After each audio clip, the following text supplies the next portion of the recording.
یہ مولا علی شیر خدا رضی اللہ تعالیٰ عنہ کا خطبہ تھا. این القوم الذین دعوا، مولا علی شیر خدا فرماتے ہیں اپنے سامعین کو، اپنے محبان کو، اپنے شیعان کو، اپنے گروہ کو فرماتے ہیں ہائے ہائے وہ لوگ کہاں چلے گئے جن کو اسلام کی دعوت دی گئی تھی تو انہوں نے اس کو قبول کر لیا تھا. اب آپ اپنے ایمان سے کہیے کیا مولا علی شیر خدا کا عقیدہ اور خیال خلفائے راشدین اور صحابہ کرام اور سینکڑوں ہزاروں صحابہ کرام کی نسبت اور ان کا خیال وہ تھا جو آج تصور کیا جاتا ہے؟ ان کے کلام کو سنیے. وہ لوگ کہاں گئے این القوم جن کو اسلام کی دعوت دی گئی تو انہوں نے اس کو قبول کر لیا. وہ اشارہ کر رہے ہیں سیدنا ابو بکر صدیق کے قبول اسلام کی طرف، سیدنا فاروق اعظم کے قبول اسلام کی طرف، جو تلوار لے کر آئے تھے حضور کا شکار کرنے، مگر تلوار نظر مصطفیٰ نے عمر کا شکار کر لیا. اور صحابہ کرام کو کہنے لگے یا رسول اللہ، عمر کے مسلمان ہونے سے پہلے تو اندر کمرے میں دار ارقم میں نمازیں پڑھی جاتی تھیں، میرا آپ کی غلامی میں آنے کا کیا فائدہ کہ اب بھی چھپ کے پڑھیں، نکلیں صحن کعبہ میں للکار کر مشرکوں کے سامنے ہم نماز پڑھتے اللہ کا نام بلند کرتے ہیں. یہ وہ زمانہ یاد کر رہے ہیں جب ہجرت کا حکم آیا تو سب کوئی گھر بار چھوڑ کے مدینہ چلا گیا، کاروبار چھوڑ کے مدینہ چلے گئے، بیوی بچے چھوڑ کے چلے گئے، وطن چھوڑ کے چلے گئے. جنہوں نے ساری محبتیں ترک کر دی، رشتے ترک کر دیے، نسبتیں ترک کر دی، ان کو یاد کر رہے ہیں. حضور نے فرمایا حبشہ چلے جاؤ، ہر کوئی سب کچھ چھوڑ کے حبشہ چلے گئے. فرمایا مدینہ چلے جاؤ، سب کچھ چھوڑ کے مدینہ چلے گئے. فرمایا تلواریں اٹھاؤ، غزوہ بدر پہ چلیں، ہر کوئی چل اٹھا. گردنیں کٹنے لگی، کٹوانے لگی. واپس پلٹے ہم احد چلو تو احد میں چلے گئے. خندق کھودو، خندق کھودنے لگے. زخمی جسم واپس پلٹ کر آتے تھے، خون رس رہا ہوتا تھا. حضور فرماتے نیا دشمن آ رہا ہے، دوبارہ لشکر صف بند ہو کر پھر چلو، رشتے خونوں کے ساتھ پھر چل پڑتے تلواریں اٹھا کر. وہ زمانے یاد کر رہے ہیں مولا علی شیر خدا. تو انہوں نے قبول کیا، قرآن پڑھا تو اس پر اچھی طرح عمل کیا، اچھی طرح عمل کیا. جہاد کے لیے انہیں بلایا گیا، جوش دلایا گیا. اب یہ سنیے، یہ جو میں نے ذکر کیا، جب ان کو جہاد کے لیے بلایا جاتا تو وہ اس طرح بڑھتے جہاد کی طرف، گردنیں کٹوانے کی طرف، تن من دھن لٹانے کی طرف اس طرح بڑھتے جیسے اونٹنیاں اپنے گمشدہ بچوں کو پالیں تو دوڑتی ہیں. یہ مولا علی شیر خدا فرما رہے ہیں جیسے اونٹنیاں اپنے بچوں کی طرف دوڑتی ہیں، اس طرح حضور کے حکم پر وہ اپنی جانیں کٹوانے اور اپنی جان لٹا دینے کے لیے جہاد کی طرف لپکتے تھے. اور پھر فرماتے انہوں نے تلواریں بے نیام کر لی تھیں. اب آپ اپنے ایمان سے کہیے یہ کون لوگ تھے؟ کیا قبول اسلام کرنے والے عمر، فاروق اور عثمان نہیں تھے رضوان اللہ تعالی علیہ مجمعین؟ کیا صحن کعبہ میں باواز بلند قرآن اور خدا کا نام بلند کروانے والے یہ نہیں تھے؟ 40 صحابہ تھے یہ پہلے. سیدنا فاروق اعظم 40ویں صحابی ہے، قبول اسلام کیا. ہجرت کے لیے بلایا، کیا یہ سب لوگ ہجرت نہیں کر گئے؟ جہاد کے لیے بلایا، کیا ان میں سے کوئی ایک سیدنا صدیق اکبر، فاروق اعظم، عثمان غنی، مولا علی شیر خدا اور دیگر صحابہ، ان میں سے کوئی ایک کبھی غیر حاضر ہوا میدان بدر سے؟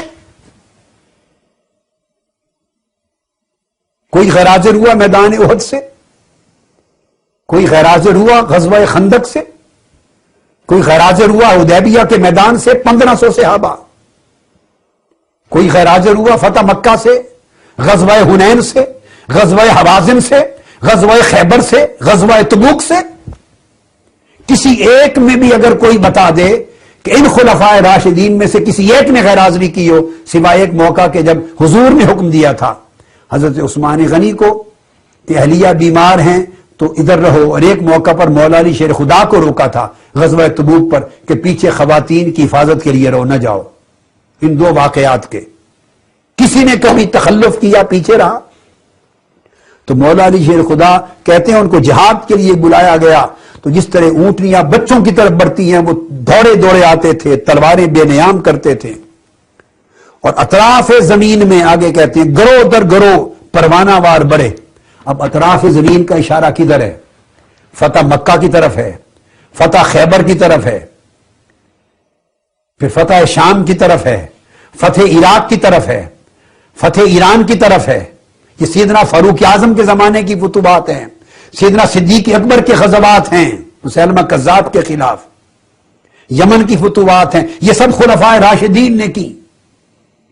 وسط ایشیا کی فتوحات ہیں، افریقہ کی فتوحات ہیں، فلسطین اور روم کی فتوحات ہیں، فارس کی فتوحات ہیں، ہند اور سندھ کی فتوحات ہیں۔ فرماتے ہیں اطراف زمین میں، دنیا کے اطراف و اکناف میں پروانہ وار بڑھے، کوئی شہید ہو گیا، کوئی بچ گیا۔ مولا علی شیر خدا فرماتے ہیں جو شہید ہو گئے، جو بچ گئے، ان کو ان کے ساتھیوں کی زندگی پر مبارکباد نہیں دے سکتے، مبارکباد نہیں دے سکتے، کیونکہ وہ شہادت کو نعمت سمجھتے تھے۔ ہائے ہائے ہائے ہائے، جو بچ گئے، غازی ہوئے، انہیں مبارک نہیں دے سکتے، کیونکہ وہ شہید ہونے کو محبوب جانتے تھے، نعمت سمجھتے تھے۔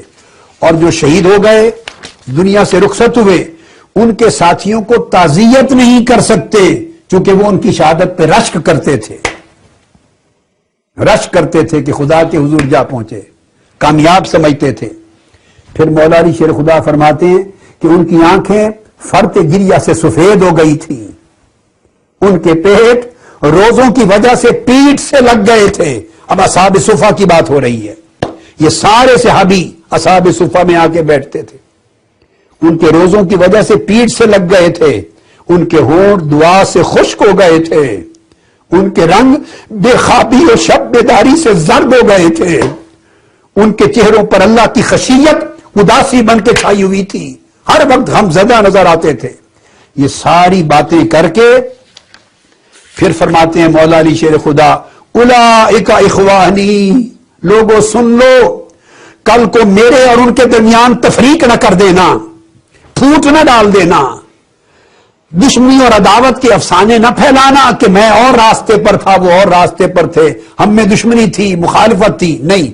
فرما رہے اولئک اخوانی، خدا کی قسم وہ میرے بھائی تھے، وہ میرے بھائی تھے، الذاہبون، وہ چلے گئے، میں ابھی باقی ہوں، وہ گزر گئے، چلے گئے۔